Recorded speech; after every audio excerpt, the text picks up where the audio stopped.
Welcome to For Book Lovers Only Live Radio, where we discuss amazing books written by talented authors. For Book Lovers Only Live Radio is a proud member of the Village Connector Media Network. If you love books, we have a home for you. Now time for your host and chief book lover, Rob Brown. Hello, book lovers and book fans. Welcome to For Book Lovers Only Live Radio, where if you love books, we have a home for you. My name is Rob Brown, your internet radio host and chief book lover. So excited to have you with us today and hope you're having a great week. We are really excited about today's show. We have in our studios the health motivator, Rochelle T. Parks. But before we begin, I want to invite you to check out our new and improved website. We were down for a few weeks doing some major upgrades, but we are back in business and better than ever. We have a new look, a new feel. It's easier to navigate with greater functionality. Please visit us at www.forbookloversonly.com. That's www.forbookloversonly.com and see for yourself. I think you'll be quite pleased at our new look. Now, if you're a book lover and you're not a member of our Book Lovers Club yet, I'm going to ask you, what are you waiting for? It's simple to join, and it's free. Just text the word book to 301-321-8887. That's 301-321-8887. And then you'll receive a message with a link. Click on the link and then fill in the form and then click Sign Me Up. And you're automatically a member. We're going to be having some contests for members only where you can win free books, coffee mugs, tote bags, T-shirts, all kinds of great stuff for those who are members of our Book Lovers Club. So don't hesitate. Feel free to join today. Now, for our guest, she is a wife of 23 years, mother of 3 awesome children, active duty military officer. She has a passion for health and wellness, and she is a force to be reckoned with. She spends a lot of time transforming lives through health coaching and also facilitates biblical weight loss and nutrition classes at her church. She's a certified health coach and personal trainer with the Institute for Integrative Nutrition and is the type of health and wellness coach who gives you exactly what you need when you need it. Her book, The Priority Has to Be You, 10 Keys to Achieving Optimal Health, is only for those who are ready for change. If you're not, then don't pick up this book. However, if you are ready for lifelong change, this book is exactly what you need. It takes all of your excuses away. It addresses the battles that go on in your mind and provides practical solutions that render you victorious. We welcome the health motivator to For Book Lovers Only Live Radio, Rochelle T. Parks. Rochelle, thank you so much for being our guest today. Thank you for having me. Happy to be here. Well, we're happy to have you. So I want to dive right in this book. This is a very important book. What was your motivation behind writing this book? Wow. Honestly, my motivation really almost prevented me from writing the book, in that so many people were asking me, Rochelle, how do you get this done? How do you get it done? I see you on Facebook. You're exercising every morning. You're meal prepping on the weekends. You're doing things. I see you riding your skateboard with your daughters. You're hula hooping. You're riding bikes. How are you able to get all this done? And it's simple. I just kept saying it. I mean, because I make myself the priority, because I take care of me. And so I like to use the analogy when you're in an airplane and the stewardess or the flight attendant, that's the new appropriate word, when they explain to you if something goes down on the plane and that oxygen mask comes down, who puts it on first? You do, right? And so you have to take care of you first so you can take care of others. And so that was honestly my motivation in writing the book. I just got tired of people asking me, how do you get this done? So I said, if I put it in words, maybe they'll listen.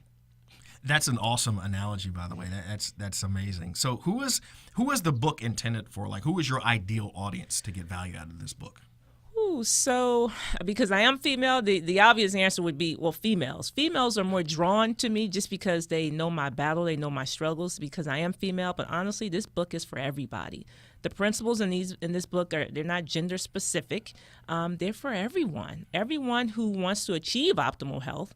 Everyone who struggles, who's battling those voices in their head. I mean, we all have those voices, when you want to get up in the morning. Some voices tell you, no, get some rest. You don't have to get up.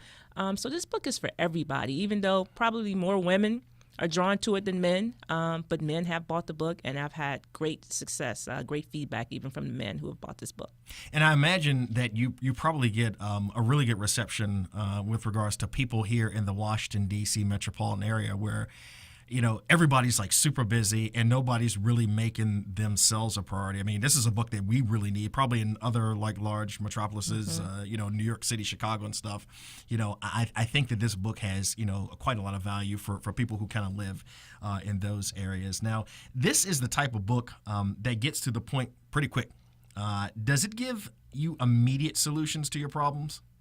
I would say yes. Well, first of all, it's not a book with any fluff. As you say, it gets to the point. That's, people saying there's no fluff in the book because, quite frankly, the battle really, the struggle people have is in their head. And so because people see me exercising and meal prepping, they automatically thought the book was going to be, the perfect exercise plan, the perfect meal plan. And I was like, no, the book is about getting your head right. We have to get your mind right first. We have to have the right perspective. Get your mind right because, honestly, I can give you a meal plan. I can give you an exercise plan. But if your head is not right, nothing I tell you will last.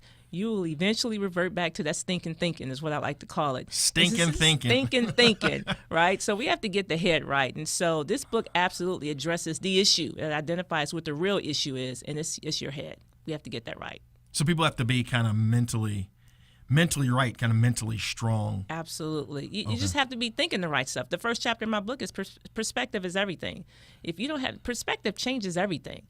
If you don't have the right perspective, so for example, I talk about in the book, I get to versus I got to, right? And so we see it as an obligation versus an opportunity, right? And so getting up and exercise, that's an opportunity you have to improve your health. But most people look at it as an obligation. So when you just think of I get to versus I got to, because there are people that got to. You don't got to, you get to. That's an opportunity. Just that alone just changes everything.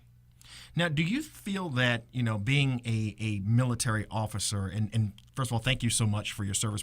You're here welcome. for Book Lovers Only, we roll out the red carpet for our veterans here. Do you feel that, the message, the priority has to be you?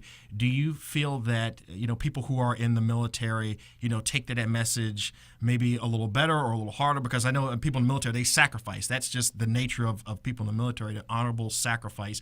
Do you find people in the military like, this book, it's I say a hard pill to swallow, but it's just a particular challenge for people who are just, their natural inclination is to sacrifice? Right. So two, I guess, categories of people, military and women. I would say women. Let's stick with the military. So 7 Army values, right? Our 7 Army values, which we learn in basic training, right? The acronym is leadership, right? Mm-hmm. So loyalty, duty, respect, selfless service. That's that S. Honor, integrity, and personal courage, but selfless service. And so you're right. As military, that's what we know, to be selfless. Nobody wants to be thought of as selfish, right? You want to be selfless. And so in women, we're nurturers. That's how we're brought up. That's how we're bred. We're nurturers. We're taught to put everybody before ourselves, our children, our spouses. That's how, and that's a good thing. That's an honorable thing. But in the end, we don't win, right? We don't. We lose. And so no one wants to be thought of to be selfish. We want to be selfless. And so we think this is a good thing, right? To put everybody before yourself. And so what I'm saying is, and I think people misconstrue the title, I'm not saying neglect everybody else. What I'm saying is when you take care of you, it enables you, right, to better take care of everybody else. Not that you take care of you and not everybody else, but no, this helps you with your problem, right? And not even a problem, but helps you accomplish what you're trying to do, and that's take care of everybody else. So as you make yourself the priority, as you take care of yourself, you can be of greater service to everybody else. Absolutely. So I see it as selfless, really, to take care of you, not selfish. I see it as selfless. Wow. That's really thought-provoking. I love that. And one of the book's chapters is titled, and I love the title of this chapter, Talk Less, Move More. And you said something that I live by, and I'm glad you said it's awesome. And I try to stress authors and other people in my network. Quote, nothing will change until you change. That's the problem with most people. They are all talk and little to no action. I'm going to just let you go with that because I just, Ooh, I get. I'm talking about this for like hours, but go for it. So Nike, right? Just do it. I don't care what it looks like. Sometimes I think we get caught up on it has to be perfect. We don't want to do it until we get the right shoes, the right clothes, the right, we don't have the right food, and whatever it is, just do it, right? And so people say, Rochelle, I really want to exercise. I say, okay, you may want to, but you haven't decided to, right? So you're allowed to talk. Every time I talk to you, you have the same old story. I want to. Those are not words of commitment, right? We're just so non-committal as a people, right? You say, I want to, I'd like to, I'll try. None of that is committing, right? You say, I will, I'm going to, I am. Those are words of commitment, right? And so I listen to the words that people say, and sometimes they don't even listen to what they say. And once we kind of allow, when you peel back the onion, right? I'd like to say peel back the onion, allow them to hear themselves. I'm like, do you even know what you just said? And I repeat, they say, wow. And they realize how non-committal they are. And so instead of saying, you know what, I'm going to try to get up, and they say, no, I will get up. Because it's just a decision. The only difference between me and the next person is I made a decision, right? And so we just have to make a decision. And desire, we confuse desire with decision. Desire is not having a decision, right? You make a decision. Desire is not decision. And that's interesting, kind of like people's mentality, because they'll say things like, well, I'll try to do this, and, maybe I'll try. And it's just like they've done much greater things. They've gotten degrees, they've done this, they've done that. But Absolutely. then you talk about something, I would say minor, but something a little less than what they've already done. It's like, well, I'll try to do it. It's like, wait a minute, if you can do all this stuff, but you can't do that. Absolutely. Because they haven't decided to do it. Right. And I say it all the time, the same principles you use to achieve whatever else in your life are the same principles you use in achieving health, greater health. It's the same thing. But somehow we've put this into a whole different category, like they're another set of principles. They're the same principles, and so people say, well, I really don't like exercising. I really don't like getting up early. Well, I'm sure you really sometimes don't like going to work, but you do it. You get up and go to work because it pays the bills. Right. And so it's just things we have to do. Now, you mentioned 10 keys to achieving optimal health. Tell us just like kind of one of those keys that, you kind of want, readers, book lovers to kind of focus on. If you could just think of one. Well, I'd say I already hit on perspective. That just starts off everything. How about we'll go with choosing your circle wisely, right? Okay, tell us about that. So choosing your circle wisely. So I follow a motivational speaker, Eric Thomas, right? He says, go where Love Eric Thomas. Love Eric. That's my mentor. He says, go where you're celebrated, not where you're tolerated, right? And so absolutely, you want to surround yourself with positive people. If they're not for you, then they're against you, period. Right? And so my husband says all the time, you can pull a wet noodle, you can't push it, and so the people around you have to be supporting what you're trying to do. If they're pouring water on your fire, so to speak, or just being a party pooper, then they're no good for you. If you're trying to eat healthy, but they're constantly trying to give you unhealthy foods, they're no good for you, right? And so sometimes we have to really make some hard decisions because these are people that we love, sometimes people that we grew up with, people we've been knowing for all of our lives. And it doesn't mean that you won't be friends with them anymore. It doesn't mean that you no longer love them. I'm just saying those are not the people you should surround yourself with the majority of the time. Some of these people could be in your home. They could be your spouse. No, I'm not saying you get a divorce. Right. I'm not into breaking up marriages, right? But you definitely, if you're getting that at home, you have to be getting positive vibes from somewhere else outside the home. But your circle of support is so important. One of the ministries I'm over the health ministry at my church, Woodstream Church, and I facilitate a faith-based weight loss class called Bod for God. And so it's based on the 4 keys diet, DIET, dedication, inspiration. E is for eating and exercise, and T is for team, right? And so it's a 12-week program, and it's like The Biggest Loser, where they weigh in. They're 2 teams, they compete, they weigh in every week. But at the end, we always ask the top 10 losers, which key or which principle do you think contributed most to your success? And about 98% of the time, they say team. It's the team, right? People underestimate the power of the team, right? That constant encouragement, that motivation, that the person that's going to, when you don't feel like it, say, come on, get up, let's do it. The team is so important. So, surrounding yourself, having that good circle of support, choosing that circle wisely is very important to your success. Now, there's you can choose your circle wisely as bringing new people in and being careful. But I want to point out something that you mentioned earlier, having people that are already kind of in your circle that do like speak those negative things to you.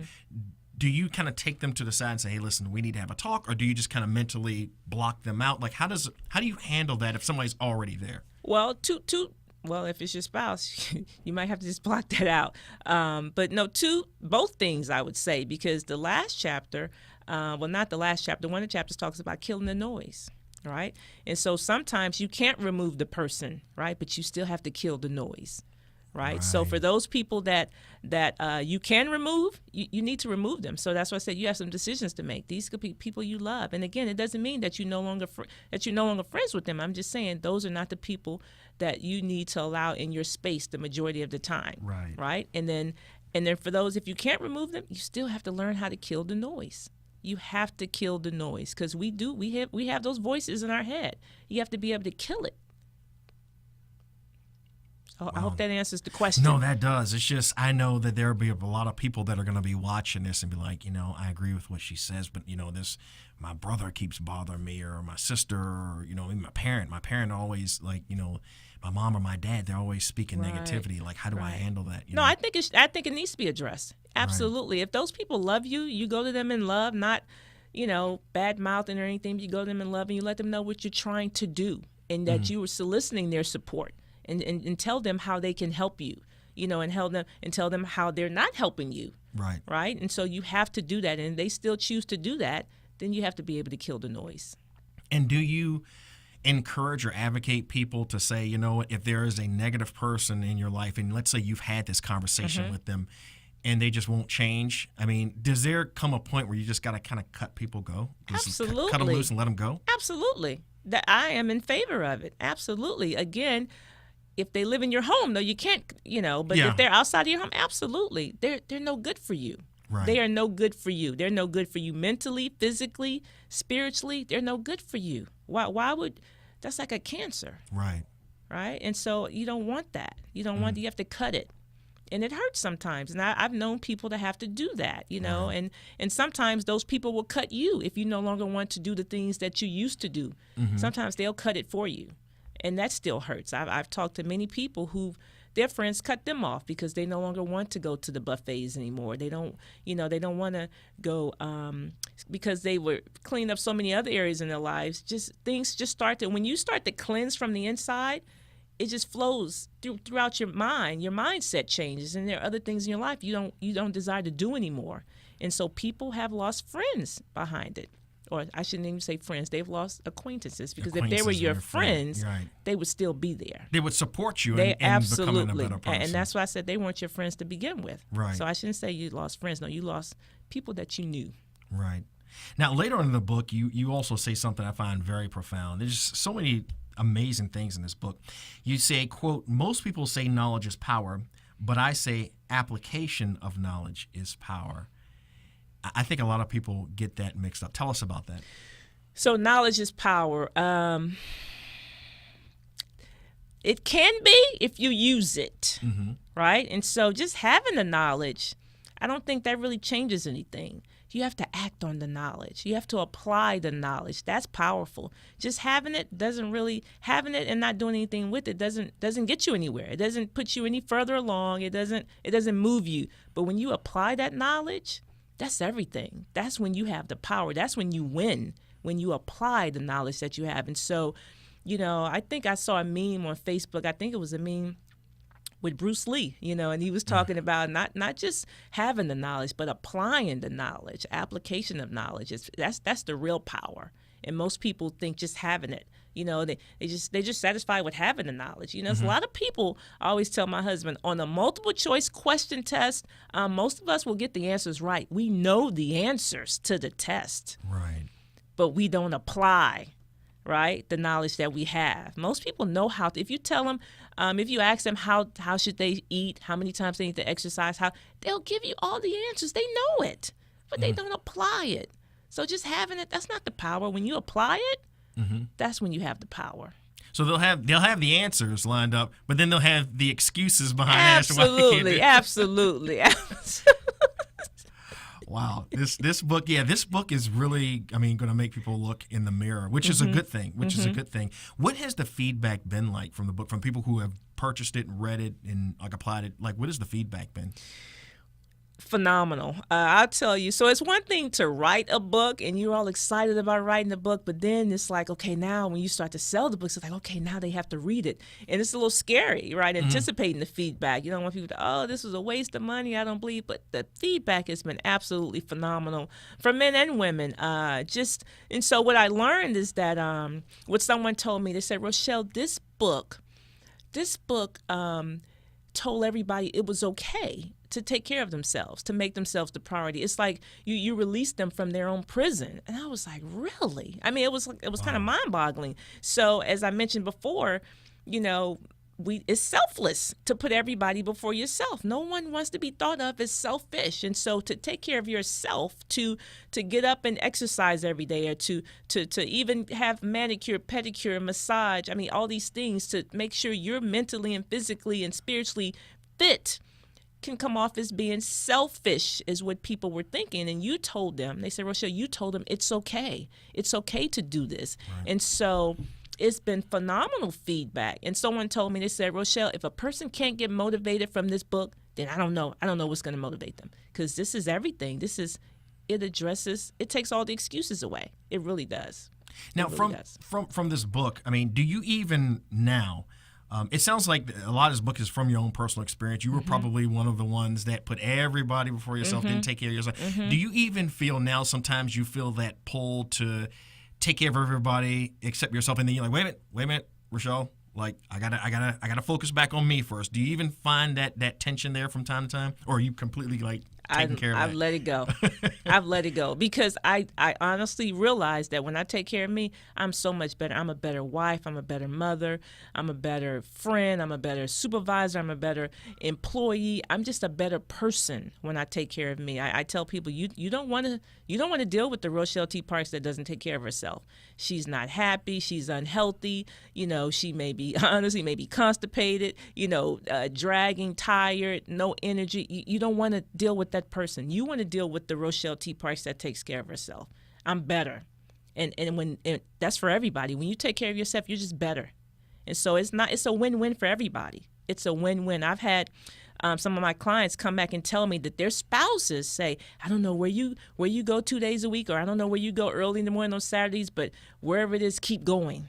Keep going. I don't care how much it costs, but keep going, because they're better people.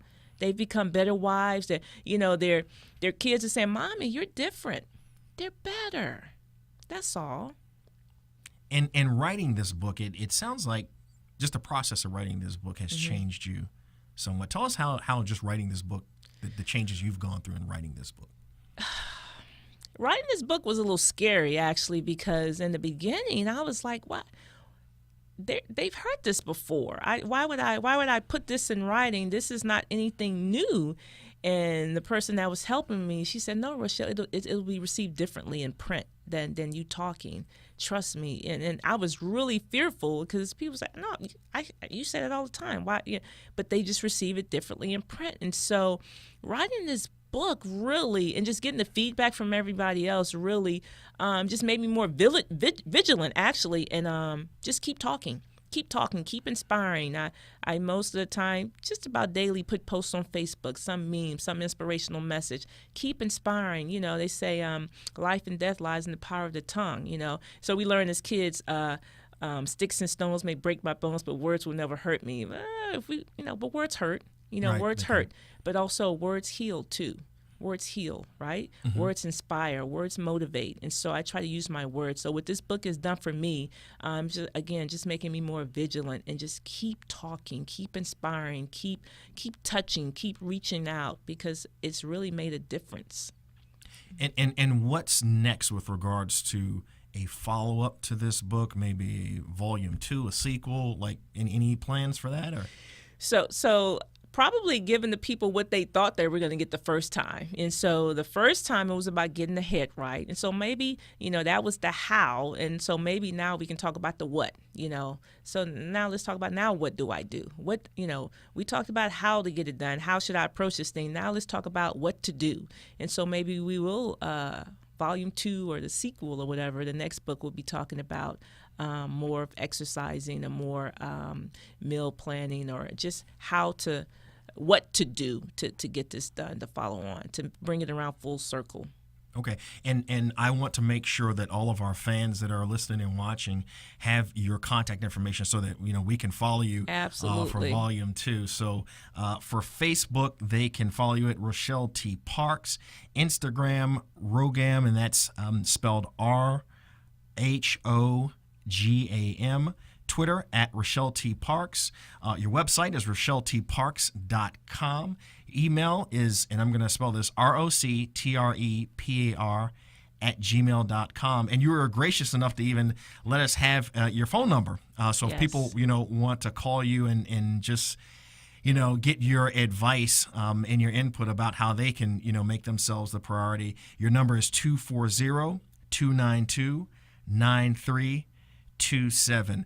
Rochelle, thank you so much for being our guest here for Book Lovers Only Live Radio, and we are looking forward to volume 2. Thank you so much for having me. It's been awesome. The priority has to be you. 10 Keys to Achieving Optimal Health by the Health Motivator, Rochelle T Parks. Rochelle, we thank you once again for being here, and you're welcome for volume 2. We are out of time, but be sure to tune in next time for more great authors and more amazing books. My name is Rob Brown, your internet radio host and chief book lover, and this is For Book Lovers Only Live Radio, where if you love books, we have a home for you. Take care. I'll see you next time.